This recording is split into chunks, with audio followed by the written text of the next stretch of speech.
Hello दोस्तों। आज मैं आपको बताने वाली हूँ एक बादशाह और शहज़ादी की कहानी। बादशाह की 7 बेटियाँ थीं। एक दिन वो अपनी सभी बेटियों को बुलाता है और उनसे एक सवाल पूछता है कि बताओ, तुम किसका दिया हुआ खाती हो और किसका दिया हुआ पहनती हो। एक एक करके सब शहज़ादियों ने कहा कि अब्बा हुज़ूर, आपका दिया खाती हूँ और आपका दिया ही पहनती हूँ।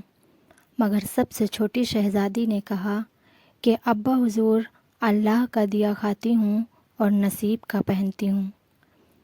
सुनकर बादशाह का गुस्सा आ गया।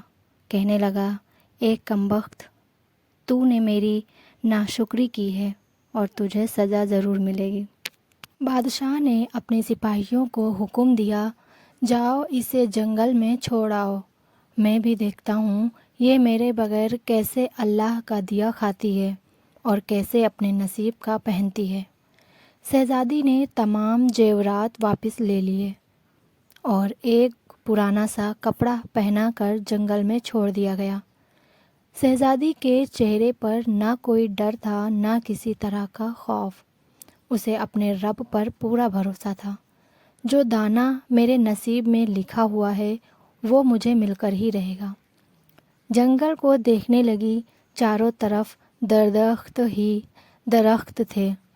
शाम होने वाली थी। शहज़ादी ने सोचा, क्यों ना कुछ लकड़ियाँ जमा कर लूँ। रात को वही लकड़ियाँ जलाऊंगी ताकि कोई जानवर पास ना आए और रात भी गुजर जाएगी। जंगल में लकड़ियाँ ढूंढने निकल पड़ी। उसकी नज़र एक झोपड़ी पर पड़ी जहाँ बाहर एक बकरी बंधी हुई थी और अंदर से के किसी खांसने की आवाज़ आ रही थी।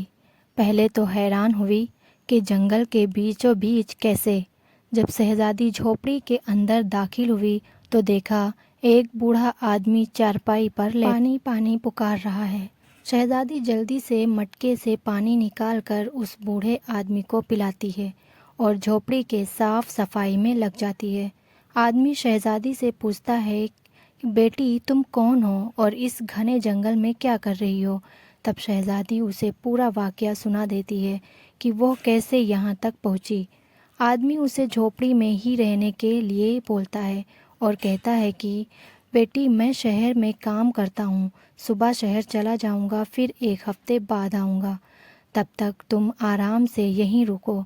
यहाँ खाने पीने की सारी सामान मौजूद है, तुम्हें किसी चीज़ की तकलीफ़ नहीं होगी। सुबह होते ही वो बूढ़ा आदमी शहर के लिए निकल पड़ता।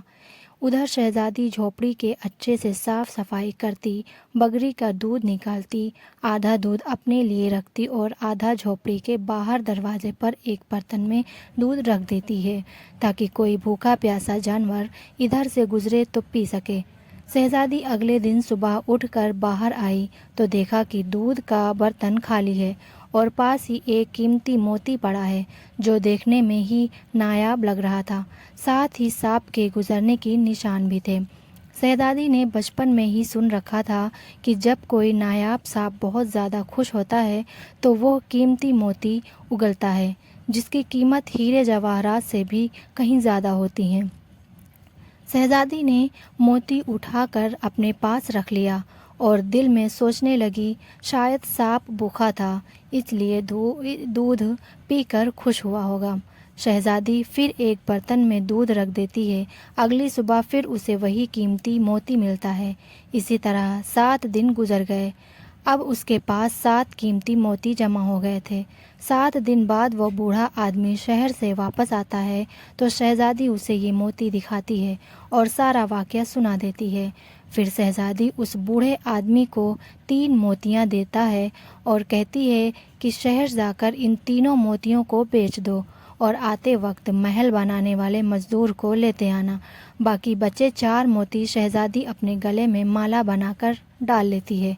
कुछ ही महीनों में जंगल के बीचों बीच एक आलीशान महल तैयार हो जाता है। جس سے شہزادی اور وہ بوڑھا آدمی رہنے لگتا ہے۔ ایسا محل جس میں دنیا کے سب عیش و آرام کا سامان موجود تھا، بے شمار نعمتیں تھیں، نوکر چاکر سب کچھ تھا۔ شہزادی جنگل میں ہی ایک لکڑی کاٹنے کی فیکٹری لگا دیتی ہے، جس سے ہزاروں مزدوروں کو روزی روٹی ملنے لگی۔ دیکھتے ہی دیکھتے جنگل اب شہر بن چکا تھا۔ یہ محل ایسا خوبصورت تھا کہ دور دور تک مشہور ہو گیا تھا۔ لوگ اس محل کی اور شہزادی کی تعریفیں کرتے نہیں تھکتے کہ شہزادی بہت نرم دل ہے۔ اڑتے اڑتے یہ خبر بادشاہ تک بھی پہنچی تو بادشاہ نے دل میں بھی ملنے کا شوق پیدا ہوا کہ دیکھوں تو صحیح کون ہے ملک کی شہزادی ہے جس کی اتنی تعریف ہو رہی ہے۔ بادشاہ نے شہزادی کے پاس ملاقات کا پیغام بھیجا۔ جب یہ پیغام شہزادی کے پاس پہنچا تو شہزادی نے ملاقات کی ایک شرط رکھی کہ بادشاہ اپنی سبھی بیٹیوں کو لے کر اپنے محل میں آئیں گے۔ بادشاہ نے یہ شرط منظور کرتے ہوئے اپنی سبھی بیٹیوں کو لے کر شہزادی کے محل پہنچ جاتا ہے۔ شہزادی چہرے پر نقاب ڈال کر ان سب سے ملتی ہے، ان کے لیے 7 رنگ کے کھانے پیش کرتی ہے۔ شہزادی کا لباس ہیرے جواہرات سے ڈھکا ہوا تھا۔ شہزادی کی شان شوکت اور محل کی خوبصورتی دیکھ بادشاہ بھی حیران ہو گیا، کیونکہ ایسی شان شوکت تو بادشاہ کے بھی محل میں نہیں تھی۔ بادشاہ نے شہزادی کو پردے میں دیکھا تو کہا کہ تم میری بیٹی کی طرح ہو، پھر مجھ سے پردہ کیوں کر رہی ہو؟ تمہارے ہی کہنے پر میں اپنی بیٹیوں کو بھی ساتھ لایا ہوں۔ بادشاہ کے بہت اصرار کرنے پر شہزادی نے کہا کہ ٹھیک ہے، میں تیار ہو کر آتی ہوں۔ بادشاہ کی سبھی بیٹیاں آپس میں سرگوشی کرنے لگتی ہیں، اتنی تو تیار ہیں، کتنے مہنگے زیورات پہنے ہوئے ہیں، اب اور کتنا تیار ہو کر آئے گی۔ اتنے میں دور سے پرانے کپڑوں میں کوئی غریب لڑکی آتی دکھی۔ بادشاہ نے غور سے دیکھا تو حیران رہ گیا، یہ تو اس کی اپنی ہی بیٹی ہے جسے جنگل میں چھوڑ آیا تھا۔ تو ابھی تک زندہ ہے؟ میں نے تو سوچا تھا کہ کوئی جنگلی جانور تجھے کھا گیا ہوگا۔ چلو کوئی بات نہیں، اپنی شہزادی کو بلاؤ، میں تمہیں یہاں سے آزاد کروا کر لے جاؤں گا۔ یہ سنتے ہی شہزادی بولتی ہے، نہیں ابا حضور، میں ہی وہ شہزادی ہوں جس سے آپ ملنے آئے ہیں۔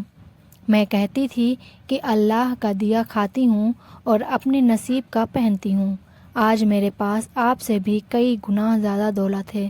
پھر شہزادی نے یہاں تک پہنچنے کا سارا حال کہہ سنایا۔ یہ سنتے ہی باقی شہزادیاں بھی رشک کرنے لگتی ہیں اور سوچتی ہیں کہ کاش ہم نے تب یہی کہا ہوتا کہ اللہ کا دیا کھاتی ہوں اور اپنے نصیب کا پہنتی ہوں۔ تو دوستو، ہماری اس کہانی یہیں پہ ختم ہوتی ہے۔ اگر ہماری کہانی آپ کو پسند آئی ہو تو پلیز سبسکرائب مائی چینل، اور کل پھر ملیں گے ایک نئی کہانی کے ساتھ۔ تب تک کے لیے اپنا خیال رکھیے اور دعاؤں میں یاد رکھیے۔